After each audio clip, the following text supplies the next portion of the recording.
اعوذ باللہ من الشیطان الرجیم، بسم اللہ الرحمن الرحیم۔ سامعین و ناظرین، ہدہد ایک پرندے کا نام ہے جس کا ذکر قرآن مجید کی سورہ نمل کی آیت نمبر 22 میں آیا ہے۔ حضرت سلیمان علیہ السلام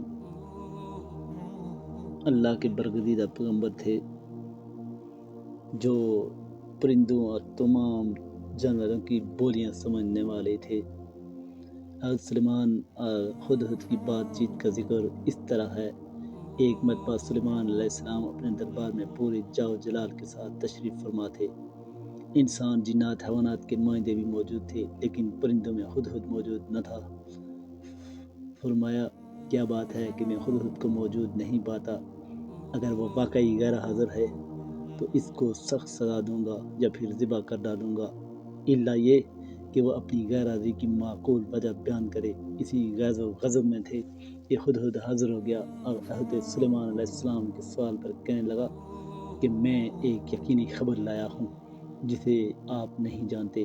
وہ یہ ہے کہ سبا کے ملک پر ایک ملکہ حکمرانی کرتی ہے۔ اللہ نے اس کو سب کچھ دے رکھا ہے اور اس کا تخت نہایت عظیم الشان ہے۔ ملکہ اور اس کی قوم سورج کی پوجا کرتے ہیں، وہ الہ واحد کی عبادت نہیں کرتے۔ شیطان نے ان کی سورج پرستی کو لے کر ان کے لیے اس بات کو خوشنما بنا دیا ہے۔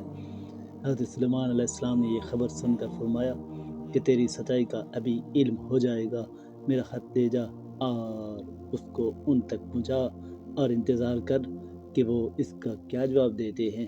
ہدہد خط لے کر اڑا اور خط ملکہ کے سامنے پھینک دیا۔